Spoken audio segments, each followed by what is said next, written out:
All right, everybody, welcome back. Today we are working on a full float 14 bolt GM rear axle. This is the yoke. This is the 1410 yoke. This is the big boy. It's 4 3/16 inches inside ear to ear where the U-joint sits. Now, there's nothing wrong with the yoke itself, but since we got this apart, put new pinion bearings in it, we're going to go ahead and we wanted to drill these out. From the factory, they have 4 small bolts with 2 chintzy little straps that hold the U-joint into that cup. And what happens over time, or if you're really getting on it, got a lot of power in front of it, you start misshaping them straps.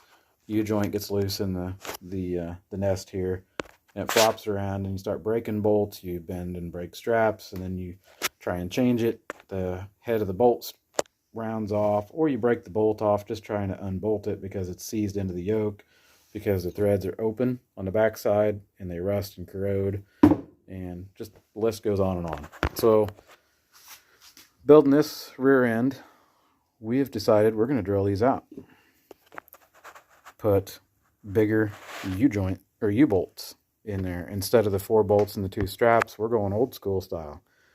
So what we've done, bought this U-bolt kit.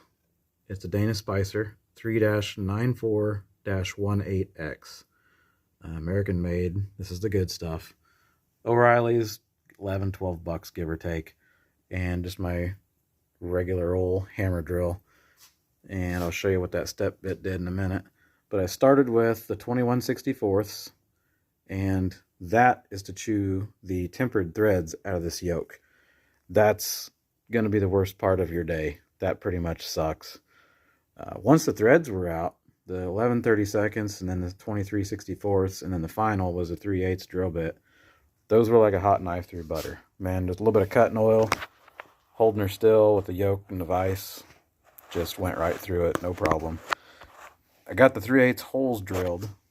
Then what I did was I took that step bit, and you can see I've notched the inside right here, just where that cup sits, that U-joint cap. Now that has to be recessed, notched out of there, so this U-bolt has somewhere to go, because you can see that curve. So as you pull this down, you're going to have clearance for that.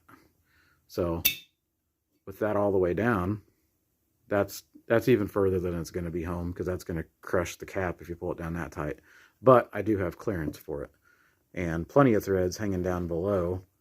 And the final thing that I will do, as you can see on here, is this has a little bit of a taper right here. Now I just need to take my grinder and I need to notch just a little bit on the back side of this bolt, just so the nuts pull down perfectly flat. Because if I don't, you can see with that taper there, it's going to try and pull that U-bolt over like this or like this. So other than flattening the back side of this out just a touch more to make me feel better, this is done. And this took me like an hour to drill out all 4 holes, and this U-bolt just fits perfect. Let's drop her down in there.